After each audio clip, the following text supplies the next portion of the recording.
keys are to the glory days at the stick. From who's got it better than us to brick by brick.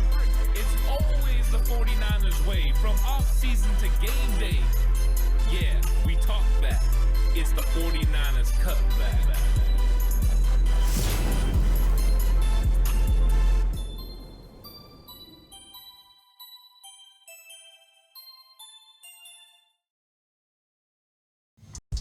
It's 49ers Cutback podcast time. Welcome to the show, everyone.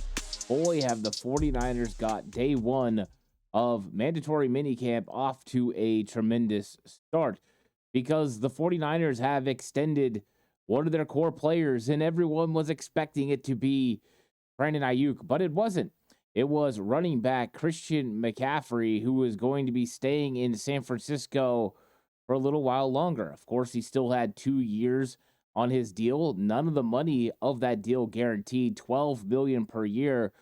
So there had been conversation that Christian McCaffrey was missing the involuntary workouts when it comes to OTAs. They're voluntary, and that he wasn't showing up because he was looking for a new deal. I wondered if that was the case, but I kind of kept believing it wasn't. Well, it looks like, in fact, it was, that Christian McCaffrey was angling for a new deal, looking to get some guaranteed money, but also to extend with the 49ers and make sure that his future is in Santa Clara with an opportunity to continue to win football games and win a Super Bowl. It's not surprising the 49ers wanted to make sure Christian McCaffrey was here as long as they can keep him here, because of the amount of effect he's had on the 49ers offense, the work ethic that he displays, the team leadership that he shows, and just the fact that he's become a core player in such a short period of time. When you look at what he did in the 2023 season, being the offensive player of the year and finishing fourth when it came to the MVP voting, you're looking at a very elite player in the league. Justin Jefferson is an elite player at wide receiver, and his contract showed that. And I think Christian McCaffrey's contract had to do the same. But the contract is not just a extension, but it also potentially frees up some more money for the San Francisco 49ers. But we're going to get it all into the contract. We're going to get into minicamp. We're going to hear about where Brandon Ayuk is, where Trent Williams is, and also who's next potentially to be extended. Did Kyle Shanahan give us a preview of players to be extended? This might just be the beginning. Plus, we get to hear about Kyle Shanahan talking about his new weapon that is Logan Thomas. What about Cameron Latu? How does he fit in the mix? We're going to talk all about that in today's episode. Minicamp, day one. We're here. It's a lot of fun, and we've got real football to talk about. But please like and subscribe to the channel if you haven't already. I really appreciate it. If you're listening on audio platform, 49ers Cutback on Believe, which is available on all audio platforms, including Spotify, Apple Podcasts, wherever you listen to your podcasts. And if you're going to bet with Bet Online. Bet Online is your number one source for the NBA Finals and Stanley Cup Finals this season. Every stat, every matchup, and even live odds and spreads while the games are being played. When the game's over, head on over to our online casino and get in on a game of blackjack or poker, or just unwind with one of our 150 slot games. Head to the website today to get in on the action. Use the promo code BELIEVE, that's BLEAV, for your 50% welcome bonus on your first deposit. Bet Online, the game starts here. So the Christian McCaffrey news came out in a whirlwind before day one of minicamp started. And it was rumored that, hey, there's going to be 2 years, $38 million extension, which would make it appear that Christian McCaffrey is going to make $19 million per year over those last 2 seasons. Of course, just like always, you have to wait for contract details to come out so you can get a clear picture of what McCaffrey's contract means. And I'm sure people are going to wonder, how can you give McCaffrey more money? You just signed Jawan Jennings. You signed Logan Thomas. Where is the money for Brandon Ayuk? Well, they could, in fact, have freed up some more money for either a signing bonus for Brandon Ayuk this season, or potentially down the road rolling money over that could pay for Ayuk. But that is a whole completely other story, because McCaffrey's deal is done. So the contract extension adds on to his 2 years. So now he's contracted through the year 2027. So 2026, 2027 is how it works out. McCaffrey's contract averages $15.5 million over those 4 years. You start taking it into yearly average. So that's really good. Now, here's where it gets a little bit interesting. Per over the cap, the 49ers are going to save roughly $8.6 million in cap space over the next 4 years after the extension. So an extension to Christian McCaffrey actually created $8.6 million of free space over the life of the contract. Big move for the San Francisco 49ers there. It's a very team-friendly deal. It creates room even while re-signing and extending the 49ers' most prolific offensive player on the team. And yes, I used prolific because if you watched Kyle Shanahan's press conference, Matt Barrows said prolific when talking about Ricky Pearsall. And Kyle Shanahan's like, I don't know about prolific. So I thought it would be fun to kind of throw that in there. But it's fun. Now, McCaffrey's cap hit in 2024 was scheduled to be $14.14 million. So even if it went up to 15.5, it's a very subtle increase. But it's now going to be $4.56 million if you assume the 49ers added a void year, which has been the 49ers' rave. Now, McCaffrey already had 2 void years as part of his contract, but you figure those in when you sign extensions. Void years are only dangerous when you don't sign players to extensions, because when you sign them to extensions, you can figure out that money into their contract and it doesn't hurt you. But when you have the void years and they leave, you're still paying those players while they're not on your team producing. It can be dangerous. So McCaffrey had 2 because he's done some restructures for the 49ers to create more space, and potentially they'll add void years. If that's the case, it could be the max of the cap spread and allow that cap number to come down, where the 49ers would only pay McCaffrey $4.56 million, at least against the cap this season. That is absolutely tremendous for the San Francisco 49ers. Going ahead and rewarding one of your best players, Christian McCaffrey, for the work he's done on the field. And I think every single person can agree, been an absolute workhorse for the San Francisco 49ers over the time that he's been in Santa Clara. And they know that they need Christian McCaffrey if they're going to make another run at a Super Bowl in 2024. But it sounds like they're preparing to make sure they keep the best of the best players around Brock Purdy and make sure that he has an opportunity. So we're going to hear from Kyle Shanahan here. And Shanahan's going to talk about the contract and the extension and what it means to bring Christian McCaffrey back to San Francisco.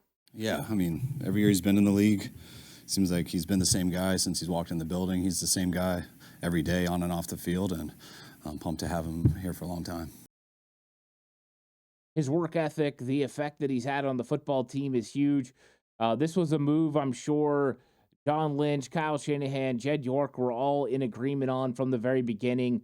And whenever you have motivated sides, and I know McCaffrey's team was definitely motivated to get this deal done, make sure that he continues to be the highest paid running back, because I do think the running back market is going to start to change as players that are now doing more than just running the football, but also catching out of the backfield become more commonplace.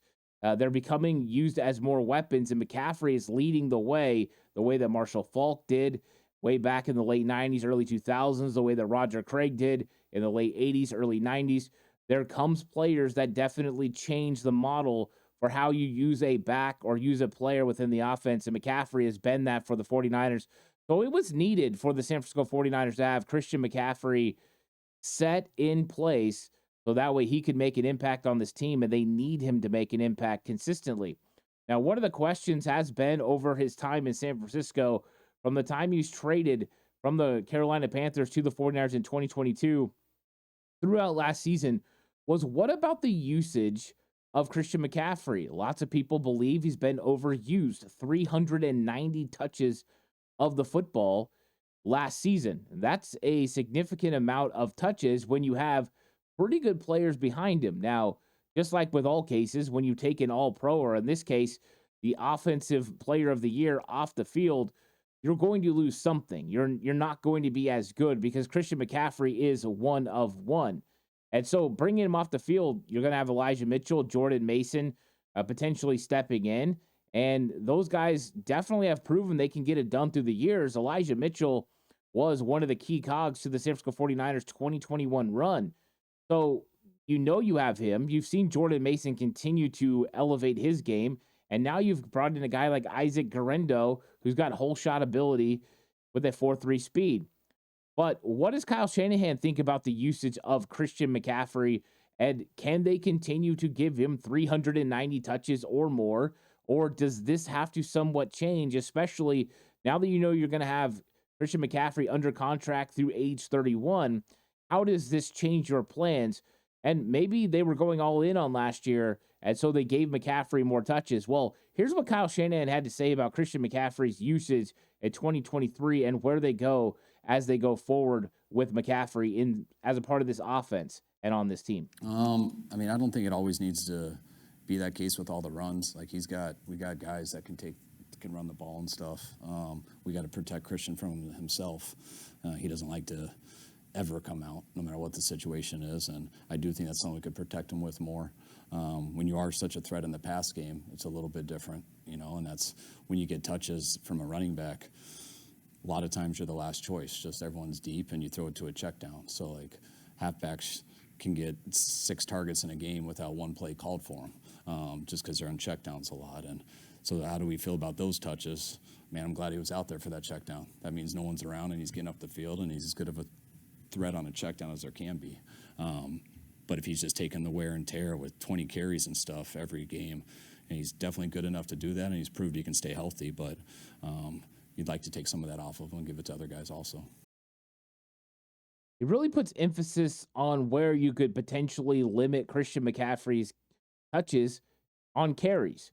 Talked about, can a guy run 20 carries a game and take that beating? Yeah, he thinks McCaffrey could be one of those guys, but when you're talking about longevity, how long can somebody consistently do that over a 17-game season, but then also 1, 2, 3, 4 seasons down the road? What kind of effect will that have on a player's body? Now, he talked about it's hard to limit the touches that Christian McCaffrey has overall because in a lot of instances, he is the guy that's going to be the check down, the guy that's going to get the ball because he's left open when receivers and tight ends are running down the field trying to get open. So Kyle Shanahan knows that they've got to make sure they protect Christian McCaffrey a little bit. He even joked and said they got to protect Christian McCaffrey from himself because McCaffrey has proven in his time in San Francisco that not only is he ready for the moment, but he wants to be out there every opportunity he has. So I think it's a good method for the 49ers to take some of those carries away from McCaffrey. It doesn't mean crunch time carries when he needs to be in the game. It means maybe second drive, third drive of the game, that meat of the second quarter, potentially get in Elijah Mitchell, Jordan Mason, get those guys some carries and allow some of that wear and tear along Christian McCaffrey's body to not be there. That way, when you get into the playoffs and that way, when you get into potential Super Bowl run, Christian McCaffrey's healthy and ready to go. A very close to 100%, you'll never be 100% playing NFL football, but a closer to 100% Christian McCaffrey potentially can put you over the top. But also longevity along this contract. With 2 years left and no guaranteed money, if McCaffrey had something happen to him, you could potentially walk away without really affecting your football team. But now you've invested in McCaffrey. You've given him more guaranteed money. You've tacked on 2 extra years. They're going to put him on the 49ers through age 31. What that means is, what is a running back going to be once they cross 30? There's a lot of people that see a crazy decline in their abilities.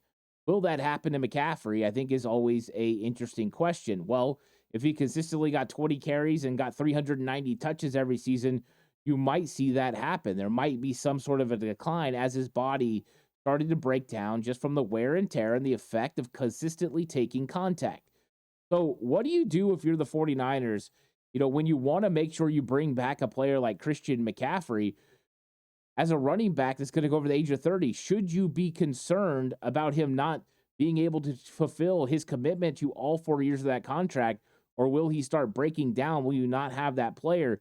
Here's what Kyle Shanahan had to say about Christian McCaffrey, what they believe will make him capable and able to withstand all 4 years of this contract, and why they don't think there's going to be a fall off or a drastic decline that would make this contract look bad on the back end. Here's what Kyle had to say about it. Well, the running back market is different than everything. So I think that we feel very good with where we're at with that with Christian, especially. I think it's contractually, I think it's 4 more years. But when you look at Christian just as an individual, like, I'm not going to compare him to anybody else. Christian is one of the more talented people I've ever been in my life. But if I didn't speak about that, I'd say he's almost the biggest overachiever I've been in my life. It's been around in my life in terms of how obsessive he is with every little thing. And just, you guys have heard us talk about him, but that's where he's extremely unique. And I mean, as you get older with age, you lose a step or something. That's not what makes Christian great. It's how he is the same player down in and down out. And yeah, it's great to have all the talent that he does have. And he takes care of his body as good as anyone. So you don't picture him losing any of that because of a number. But if that stuff does happen, Christian's always going to be a good football player until he decides not to be. And we're not really concerned with that at all with his type of personality. Very well thought out answer to the question. And I'm sure it's because they are well equipped to handle it, because they've been processing what they should do with this contract along the way. But he makes really good points. Christian McCaffrey is not a running back that's reliant on speed, the same way that a guy like Raheem Mostert or some of the other guys that played that were mainly predicated on speed. At some point, when you get to 30, it's just normal for your speed to start to decline. And if you're reliant on that, then it could change your effect on the football game. But when you look at Christian McCaffrey, he just does things the right way. He's a football player that makes sure he does everything correctly. He's playing very cerebral. He plays with great feel. He puts his body consistently in the best positions to be successful. The amount of work that Christian McCaffrey puts in making sure his body is capable of handling 390 to 400 touches during a season is remarkable. And that is a reason why the 49ers can bet on him. And that's what it is when you're extending a player of Christian McCaffrey's age to after 30. You're betting on him and the way that he approaches the game, his mental approach, the way he handles his body, his physicality, his mindset. You're betting on all of it that he's going to be able to withstand. And why wouldn't you bet on McCaffrey? There has been nothing since McCaffrey came to San Francisco that would illustrate anything other than they should count on him.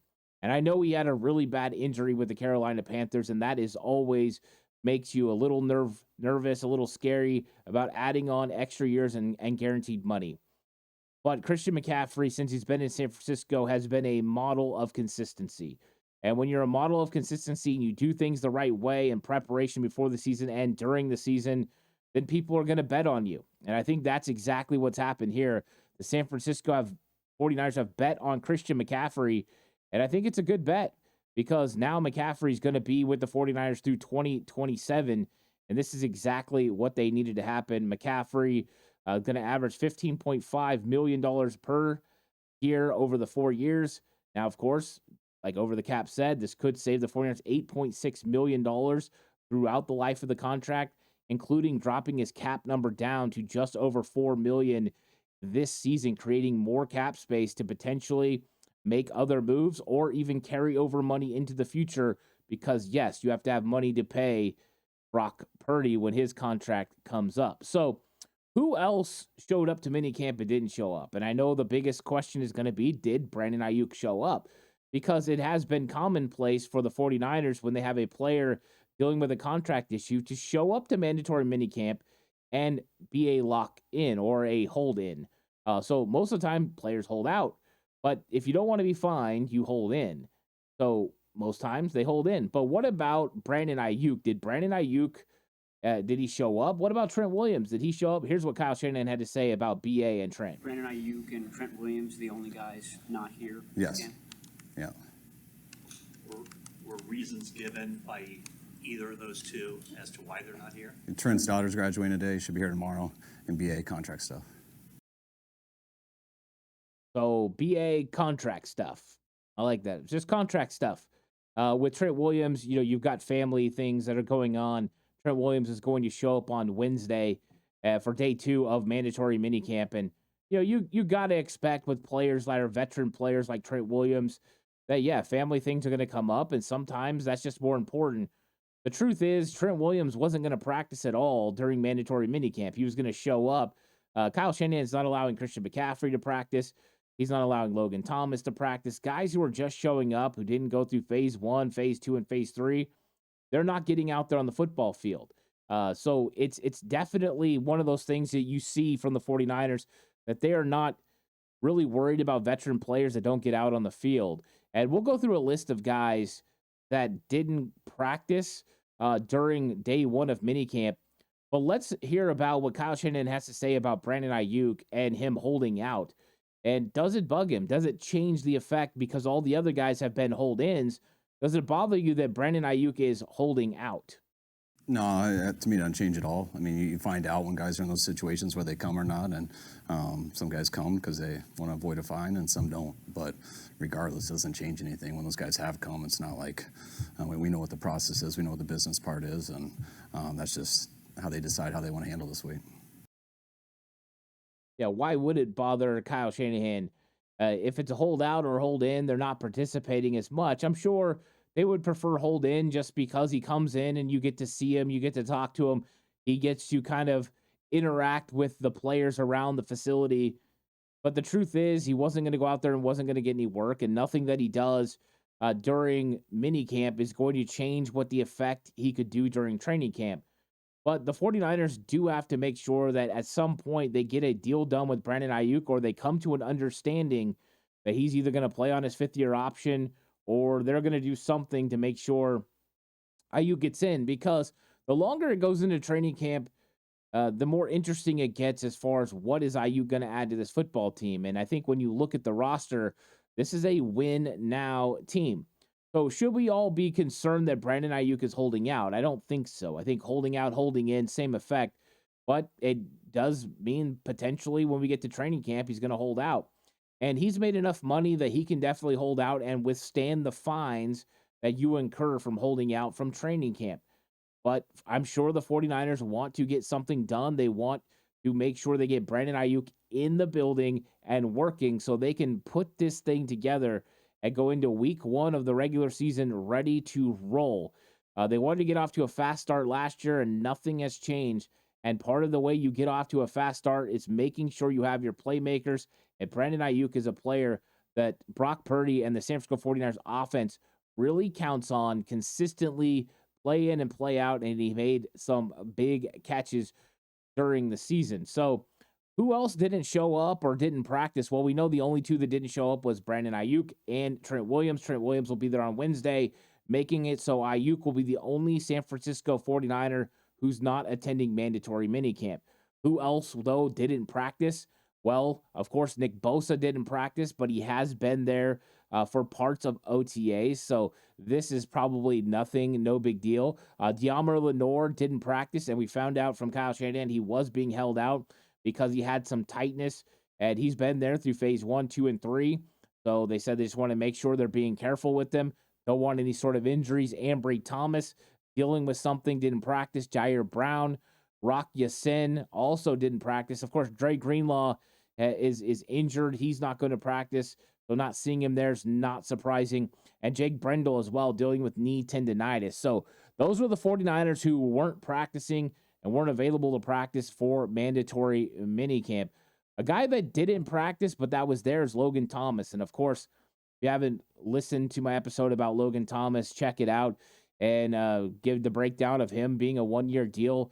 And Kyle Shanahan is asked about how Logan Thomas is going to help that tight end room, how Logan Thomas is going to be a 49er, and how he feels about Logan Thomas joining that room and what it means for the San Francisco 49ers offense. I really wanted to just up the competition there with the group and get a guy in there who's had success in this league in the run and pass game, who's been on a few teams and done it before.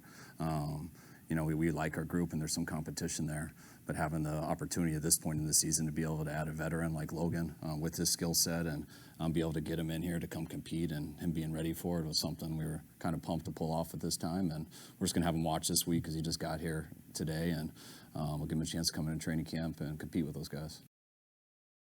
Fired up about it.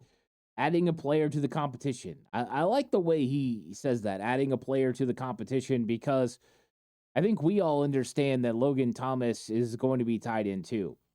The effect that he can have on the game, both in the run and pass, is something unique compared to the other players on the roster. It doesn't mean that the 49ers don't have talented players that are in that tight end room. We just have unproven commodities. You're talking about Cameron Latu. Well, Latu hasn't, practiced with the team in a long time, not since training camp last year. In fact, he's not even healthy as of right now and hasn't participated in any of the phases of OTAs. He's not even available for mandatory minicamp. So then you look at Braden Willis, and Willis got a lot of experience during the season, which I think is going to benefit him a lot during this training camp battle.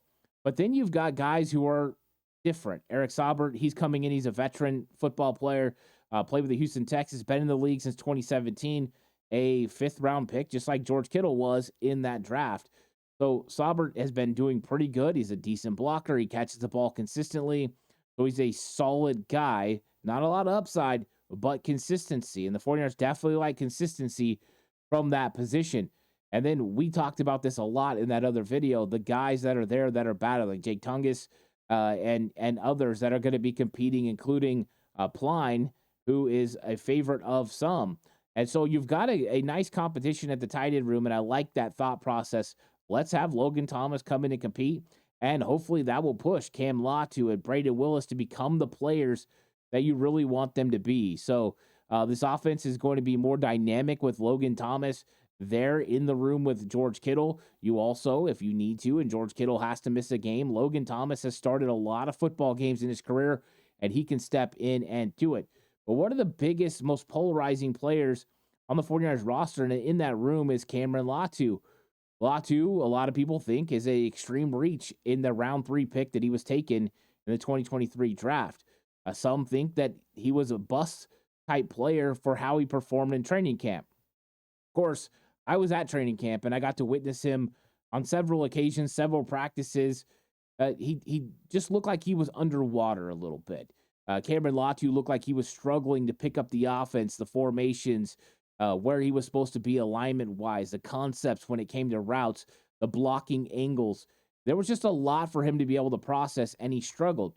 And why wouldn't he struggle? This is a guy who went to Alabama to play defensive end. And so he had one set of thought processes when it came to football, one side of the ball he focused on. Then he got thrust to the offensive side of the ball and had to learn a completely different language and a completely different way to play football.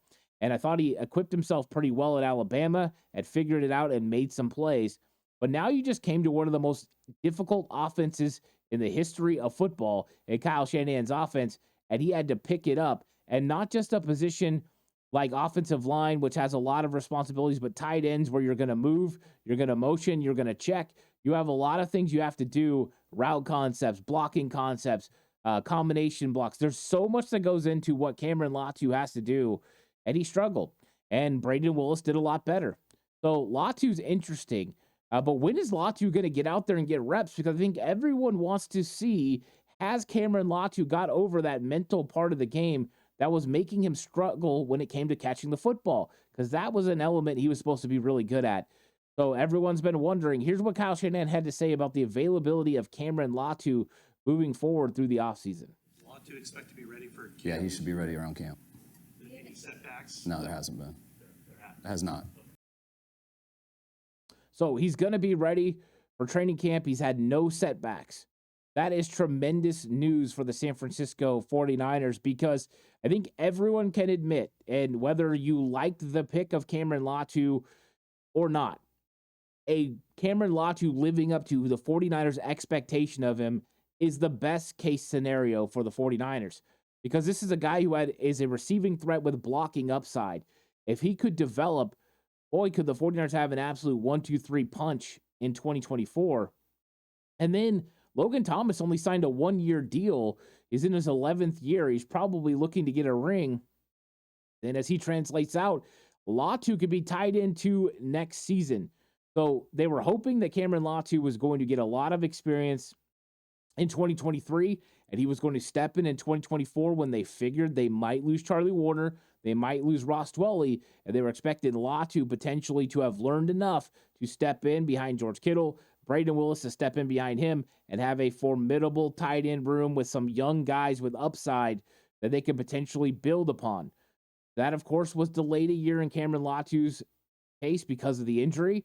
With Braden Willis, now Willis is ahead of Cameron Latu because of the practice that he was able to get into. So Latu going to be ready for training camp, and there's going to be a lot of eyes on him because we want to see when we get out to training camp if Cameron Latu is going to be able to go where he's supposed to go, get where he's supposed to get, and make the catches that he needs to make.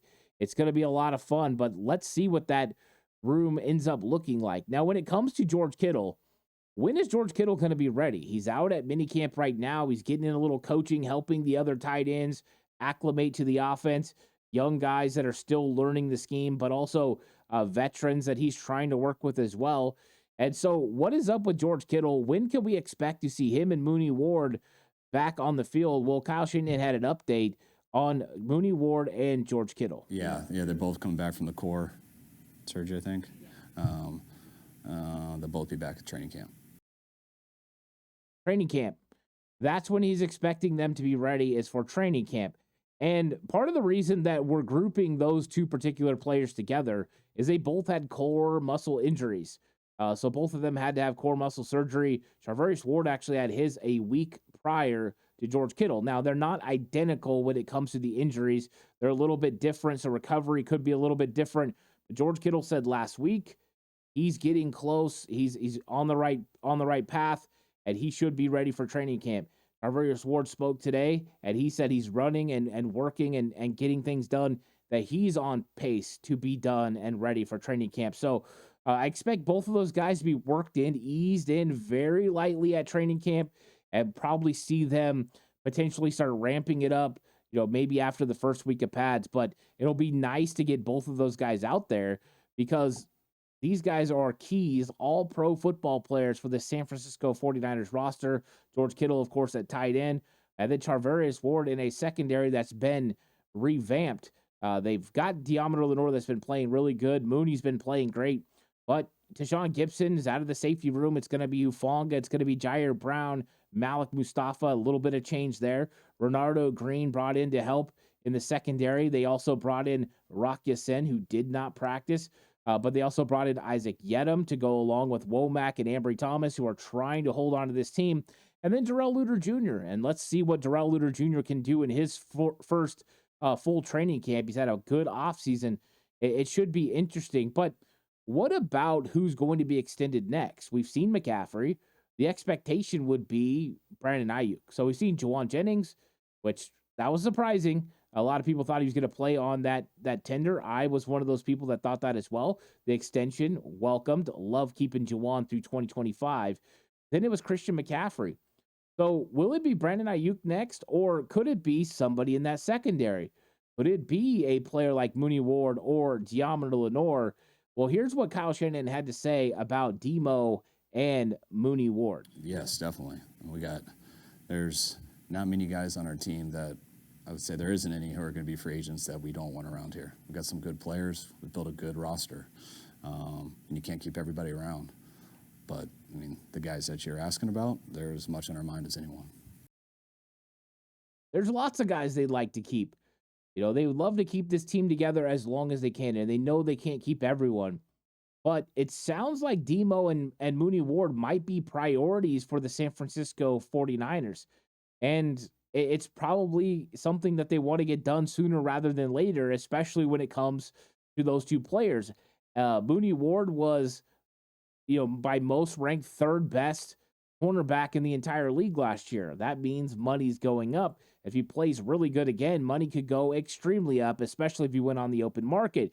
Because as wide receiver numbers go up contract-wise, you expect cornerback numbers to go up on the other side because somebody's got to cover those guys the same way that defensive end money goes up as offensive tackle money goes up. Well, now there's a $14 million gap between the top-paid corner and the top-paid wide receiver. At some point, the money is going to go up again. So getting Charvarius Ward and Deebo Lenoir locked in it's probably going to be something they want to do. They got young players that they can potentially develop in other areas at the cornerback position, but Lenore and Charvarius Ward are really good in that secondary. Now, of course, what other guys would they love to get under contract? I'm sure they would probably think about getting Talanoa Hufanga under contract if the money was right, but they want to see him healthy. With Demo, you don't really have to worry about that.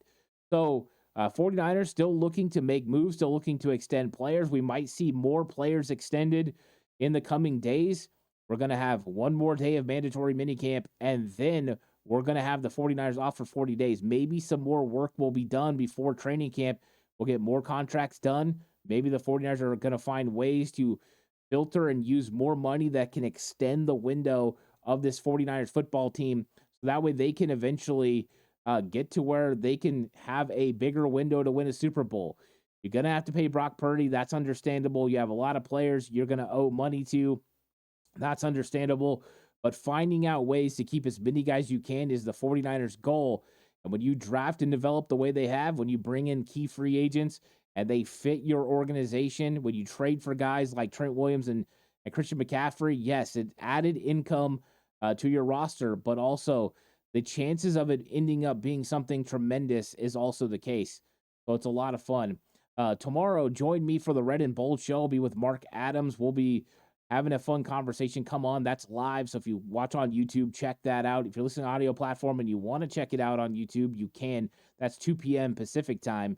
But if you want to listen on audio platform, it'll be available shortly after we finish recording. I will get that posted, and you can have that tomorrow afternoon. Also, please like and subscribe to the channel if you haven't already. I really appreciate that. This episode brought to you by Bet Online. The game starts here. You guys truly are the best. I'll catch you guys on the next one. Until then, stay safe. And remember, the right way is always the 49ers way.